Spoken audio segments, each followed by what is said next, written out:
ሁሉም ኢትዮጵያዊ የኔ የሚለውን ታላቅ ሰው አጥቷል ሲሉ ፕሬዝዳንት ታዬ አጽቀሥላሴ ተናገሩ። የተቀዳሚ ሙፍቲ ሐጂ ዑመር ኢድሪስ ሥርዓተ ቀብር ዛሬ ተፈጽሟል። የኢትዮጵያ የባህር በር አልባ መሆን በቀጠናው ላይ የሚፈጥረውን ፖለቲካዊና ወታደራዊ መዘዝ መገንዘብ ያስፈልጋል ሲል የኢትዮጵያ ባህር ኃይል ገለጸ። ተቋማት ከመስፍን ብረታ ብረትና ኢንጂነሪንግ ኮርፖሬሽን ጋር ለመስራት ይፈራሉ ሲሉ ዋና ሥራ አስፈጻሚው ተናግረዋል። ሰላም ጤና ይስጥልን። የተወደዳችሁ የኢትዮጵያ ሪፖርተር ዩቲዩብ ቻናል ቤተሰቦች ለወቅታዊና ትኩስ መረጃዎች የኢትዮጵያ ሪፖርተር ዩቲዩብ ቻናል ቤተሰብ በመሆን ላይክ፣ ሰብስክራይብ እና ሼር እንድታደርጉ እያስታወስን የሰዓቱን አበይት ዜናዎች ኢልያስ ክፍሌ አስደምጣችኋለሁ። አብራችሁን ቆዩ።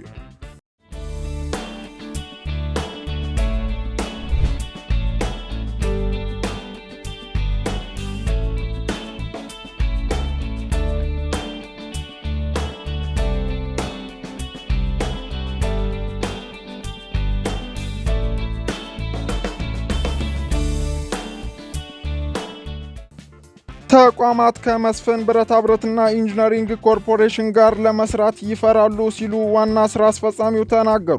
የመስፍን ብረታ ብረትና ኢንጂነሪንግ ኮርፖሬሽን ዋና ሥራ አስፈጻሚ ኮሎኔል ተሰማ ግደይ ከሪፖርተር ጋዜጣ ጋር በነበራቸው ቆይታ ኮርፖሬሽኑ ከፋይናንስ ባሻገር የከፋው ሌላኛው ችግር ከፍተኛ ጫና የሚፈጥር የጦርነት ስጋት መኖሩ እንደሆነ ገልጸዋል። ዋና ሥራ አስፈጻሚው ይህንን ያሉት ሪፖርተር ከጦርነቱ በኋላ ተቋሙ ከሌሎች ድርጅቶች ጋር ያለው የሥራ ግንኙነት ምን ይመስላል በሚል ላቀረበላቸው ጥያቄ ምላሽ በሰጡበት ወቅት ነው። ከመስፍን ጋር አብሮ መስራት የሚፈልግ የውጭም ሆነ የአገር ውስጥ ተቋማት ስጋት ውስጥ መሆናቸውን ገልጸው ሁሉም ተቋማት ይሰጋሉ፣ ይፈራሉ። አሁንም ከመስፍን ጋር መስራት በጣም አስፈሪ እንደሆነ ነገር ነው የሚታየው። አልፎም አሁንም ልትዋጉ ነው የሚሉም አሉ በማለት አብራርተዋል። ይህንንም ከድርጅቱ እይታና ሐሳብ ውጪ የሆነ ጉዳይ ነው ያሉ ሲሆን ተቋሙ በሕግና በስርዓት የሚመራ ስለሆነ ሌላ ስጋት ካለ ቀርቦ መጠየቅና ስላለው ሁኔታ ማረጋገጥ ይቻላል ሲሉ ጠቁመዋል። የተቋሙ ገጽታ መቀየር እንዳለበት የገለጹት ኮሎኔል ተሰማ ይህ ገጽታ በፖለቲካ ተጽዕኖ የመጣ በመሆኑ ቀላል እንዳልሆነ ጠቁመዋል። በተለይም ለትልልቅ ተቋማት ከባድ ሊሆን እንደሚችል ጠቅሰው ኮርፖሬሽኑ ትልቅ የሥራ እንቅስቃሴ የነበረው በመሆኑ በልኩ ባልሰራ ቁጥር የድርጅቱ ዋጋ እንደሚወርድና ለዕዳም ሊዳረግ እንደሚችል አስረድተዋል። ላልተጠቀምነው መብራት እንከፍላለን፣ ላልተጠቀምነው ፋሲሊቲ እንደተጠቀምነው አይነት ይሆንና እንከፍላለን፣ ሥራ ላይ ላልዋለ ሠራተኛም ይከፈላል።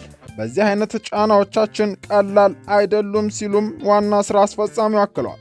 አሁን ባለው የመስፍን ብረታ ብረትና ኢንጂነሪንግ ኮርፖሬሽን ሁኔታ ስለ ሥራ ማስኬጃ ገንዘብ ሲታሰብ የውጭ ምንዛሬን ማንሳት የማይታሰብ መሆኑን ጠቁሟል። ብድር ለማግኘትም ፈታኝ ሁኔታ እንዳለ ነው ያመለከቱት። መስፍንን በተመለከተ የ5 ዓመት ስትራቴጂ መነደፉንም ጠቅሰው በ5 ዓመት ከነበረው ውድቀትና ስጋት አልፎ በኢትዮጵያም በአፍሪካም ተቀባይነቱና ታማኝነቱ በዚያው ልክ ለማስመለስ ጥረት እንደሚያደርግ ጠቁሟል። እዚህ ላይ ግን ባልታሰበ ሰዓት ጦርነት እንዳለፈው ጊዜ የከፋ ምዕራፍ የከፋ ጊዜ እንዳያመጣ ይታሰባልም ሲሉ አክለዋል።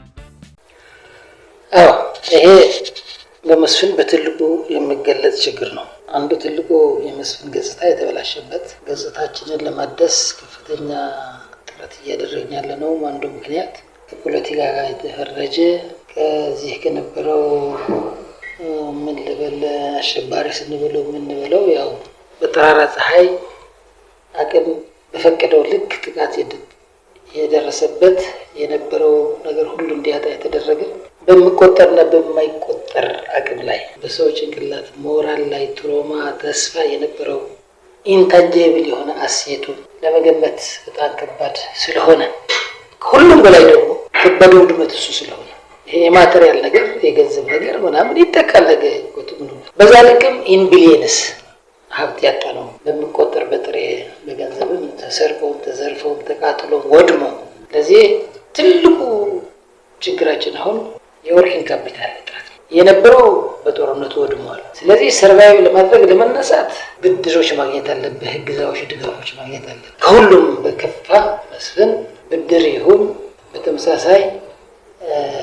ተመሳሳይ አቅም እንዲኖረው የሚያደርግ ሁኔታ አይደለም ያለው። ቢቻል በቻልኩ ልክ መደነቃቀፍ ወድቆ እንደቀር ማድረግ ነው። ቅንጣት ታህል ብድር የሚባል ነገር ማግኘት አልቻለም። መስፍንን የሚያህል ትልቁ ተቋም ወርኪንግ ካፒታል ያስፈልገዋል። ኤንጂኦ አይደለም ግን በሀገሪቱ ህግ ለሀገሪቷም ሲባል አሁንም በተፍጨርጨረን በምናደርገው ከከፍተኛ ግብር ከፋዮች ነን። አሁን የሲልቨር ባለቤቶች ነን። እንደዚህ ሆነን እንኳን ግን ያው የመንግስት አቅጣጫ ነው፣ ፖሊሲ ነው፣ ኤቭሪቲንግ ነው፣ የልማት ተቋም የልማት ድርጅት ነው። ይሄ መብት ብትጠብቅለት ሌላ የምንጠብቀው ነገር የለም። ብድር ደግሞ ለቢዝነስ ተቋማት ህግ ነው፣ ደንብ ነው። ማኑፋክቸሪንግ ሴክተር መደገፍ አለ።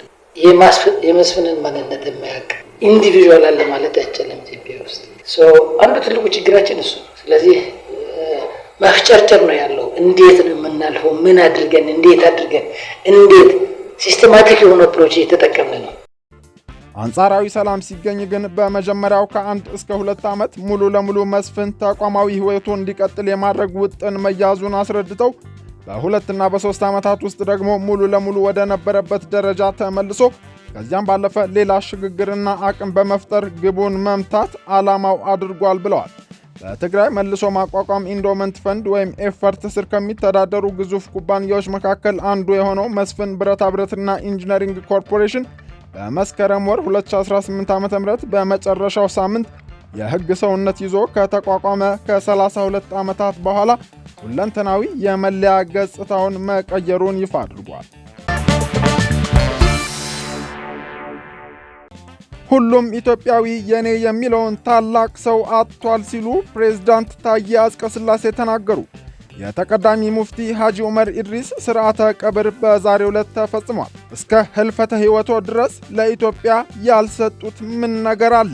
ይህንን ንግግር በዛሬው ዕለት ያስደመጡት የኢፌዴሪ ፕሬዝዳንት ታዬ አጽቀሥላሴ ሲሆኑ የቀድሞው የኢትዮጵያ እስልምና ጉዳዮች ጠቅላይ ምክር ቤት ፕሬዝዳንት የክብር ዶክተር ተቀዳሚ ሙፍቲ ሐጂ ዑመር ኢድሪስ ትላንት ጥቅምት 9 ቀን 2018 ዓ.ም ምሽት ሕይወታቸው ማለፉ ከተገለጸ በኋላ ሌሎችም በርካቶች ሐዘናቸውን እየገለጹ ነው። በሚሊኒየም አዳራሽ በዛሬው ዕለት ከፍተኛ የመንግስት ኃላፊዎች፣ ወዳጅ ዘመዶቻቸውና ቤተሰቦቻቸው በተገኙበት በተካሄደው የሽኝትና የጸሎት ወይም ዱዓ ስነ ስርዓት ላይ የኢትዮጵያ መንግስትን ወክለው ንግግር ያደረጉት የኢፌዴሪ ፕሬዝዳንት ታዬ አጽቀሥላሴ ተቀዳሚ ሙፍቲ ሐጂ ዑመር ኢድሪስ እንቁ ኢትዮጵያዊ ናቸው ሲሉ ገልጸው በእውቀታቸውና በጥበባቸው ለሁሉም ኢትዮጵያዊ ማሰብንና ማሰላሰልን ኖረው ያሳዩ፣ ለሰዎች ሁሉ ነገራቸውን የሰጡና ሁሉም ኢትዮጵያዊ የኔ የሚለውን ታላቅ ሰው በዛሬው ዕለት አጥቷል በማለት ሐዘናቸውን ገልጸዋል። ተቀዳሚ ሙፍቲ ደግ አባትና ቅን መምህር ነበሩ ሲሉም የገለጿቸው ፕሬዝዳንቱ አክለው ምንጊዜም ሲታወሱ የሚኖሩ አባት በመሆናቸው ይህ መታደል ነው ብለዋል። አሻራቸውን በምድር የቀረን ሰዎች ማስቀጠል አለብን ሲሉም ፕሬዝዳንቱ ንግግር አድርገዋል። ተቀዳሚ ሙፍቲ ሐጂ ዑመር የሁሉም ኢትዮጵያዊ ናቸው በማለትም ፕሬዝዳንቱ አክለዋል። ኢትዮጵያ ዛሬ ታላቅ ሰው አጣለች። መሪር የሐዘን ቀን ነው። ተቀዳሚ ሙፍቲ ሐጂ ዑመር ኢድሪስ በሕይወት ዘመናቸው ማስተዋልን፣ ትዕግስትን ካስማቸው ድንኳናቸው አድርገው የኖሩ እንቁ ኢትዮጵያዊ ናቸው። ለመላው ኢትዮጵያዊ ይህንን ዕውቀታቸውን ያስተማሩ ናቸው። በጎ መምህር፣ በጎ አባት፣ መልካም አባት ነበሩ። በእውቀታቸው በጥበባቸውና በእርጋታቸው ለሁሉም ኢትዮጵያዊ ማሰላሰልን፣ ማጤንን፣ አቅል ማድረግን እየኖሩበት ራሳቸው አስተምረዋል። ደግ አባት፣ ቅን መምህር ነበሩ። ቀዳማዊ ሙፍቲ ሐጂ ዑመር በልግስናቸው በተለይ በእውቀት ልግስናቸው፣ በበጎ ስራቸው፣ በመልካም አበርክቷቸው ምንጊዜም ሲታወሱ የሚኖሩ አባት ናቸው። ምንኛ እድለኛ ናቸው! ምን አይነትስ ተሰጦና መልካምነት ነው! ይህ በሁላችንም ሲዘከርና ሲታወስ የሚኖር ነው። የአምላክ ነህና እውን ወደ አምላክ ትመለሳለህ ይላል አስተምሮቱ። ትምህርቱ ይህም ቢሆን አባታችን ለኛ ግን ጎድሎብናል። ማይቀር ቢሆንም ጉድለቱ ግልጽ ነው። ጥበበውን፣ ጸጋውን፣ አስተውሎቱን አጣ ነው። እውንም ምን አይነት ትዕግስት ተላብሰው ኖረዋል? እውንም አርቆ ሐሳቢነቱ ምን ያክል ጥልቅ ነበር? መልካምነትና ጸጋውን አጥተናል።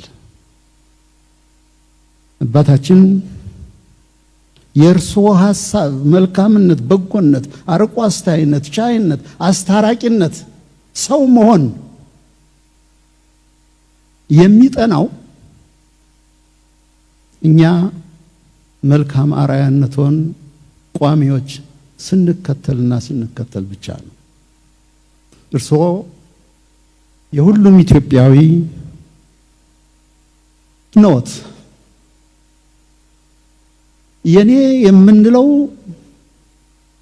በሐሳቦ፣ በአእምሮ፣ በጭንቀቶ፣ በደስታው የኔ የምንለውን ነገር ከሶ እናገኛለን። እውን ይህ ምንኛ መታደል ነው! ምንኛ በረከት ነው! ይህ የኢትዮጵያ ቀለም፣ የኢትዮጵያ ፍቅር፣ ለኢትዮጵያ ያልሰጡት ምን ነገር አለ? እስከ እልፈተ ሕይወቶ ድረስ። በመጨረሻም በኢትዮጵያ መንግስትና በራሴ ስም ለመላው ቤተሰብ፣ ኢትዮጵያውያን ሙስሊሞች፣ ለሁሉም ኢትዮጵያውያኖች መጽናናትን እመኛለሁ።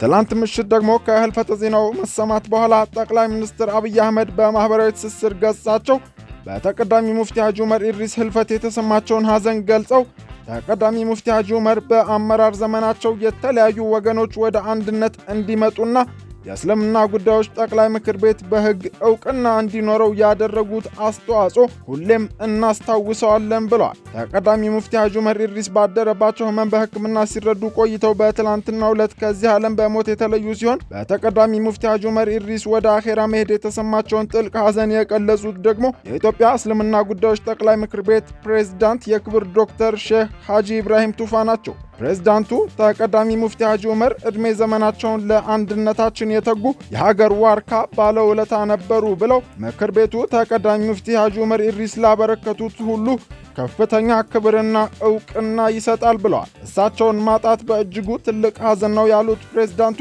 ከሙስሊሙ አልፎ በመላው ኢትዮጵያውያን ዘንድ ውዴታን ለማግኘትም የበቁ ታላቅ ዓሊም ነበሩ ብለዋል። የኢትዮጵያ ኦርቶዶክስ ተዋሕዶ ቤተክርስቲያን ፓትርያርክ ብፁዕ ወቅዱስ አቡነ ማትያስ በሐዘን መግለጫቸው ደግሞ ኢትዮጵያ በጣት ከሚቆጠሩ አረጋውያን አፈማር ከሆኑ መካሪዎቿ መካከል አንዱ የሆኑትን ለመወደድ የታደሉትን የዘመናችን ጌጥ አጥታለች ብለዋል። ይህንን የድካም ዓለም መገላገል ለእርሳቸው እረፍት ቢሆንም ለሀገር ግን ታላቅ ጉዳት ከመሆኑም በላይ ዕድሜን ከጥበብ ጋር ያዋሃዱ በሁሉ ዘመን አይገኙምና ሐዘናችን ጥልቅ ነው ሲሉ አቡነ ማትያስ ገልጸዋል። ተቀዳሚ ሙፍቲ ሐጂ ዑመር ኢድሪስ ከአስተማሪነታቸው ባሻገር ከ50 የሚበልጡ ሃይማኖታዊ መጽሐፍትን ጽፈው ለህትመት የበቃው አንዱ ብቻ መሆኑንና የቅዱስ ቁርአንን ትርጉም መስራታቸውን ከታሪካቸው መካከል የሚጠቀሱ ናቸው።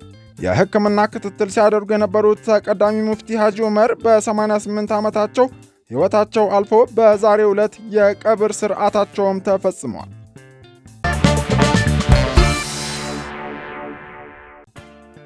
የኢትዮጵያ የባህር በር አልባ መሆን በቀጠናው ላይ የሚፈጥረውን ፖለቲካዊና ወታደራዊ መዘዝ መገንዘብ ያስፈልጋል ሲል የኢትዮጵያ ባህር ኃይል ገለጸ። ጥቅምት 8 ቀን 2018 ዓ.ም በውጭ ጉዳይ ኢንስቲትዩት በመከላከያ ዋር ኮሌጅ እና በሰመራ ዩኒቨርሲቲ ትብብር የሁለቱ የውሃ ስርዓቶችና የኢትዮጵያ ስትራቴጂካዊ ነጻነት፣ የአባይና የቀይ ባህር ትስስርና የአፋር ክልልን ስትራቴጂካዊ ሚና መዳሰስ በሚል አብይ ርዕሰ ጉዳይ በሰመራ ዩኒቨርሲቲ የምክክር መድረክ ተካሂዷል። ኢትዮጵያ በሁለቱ ውሃዎች ላይ ታሪካዊ ቁጭት ያለባት ሲሆን የአባይ ወንዝ ጉዳይ ወደ እልባት የተቃረበ ሆኗል።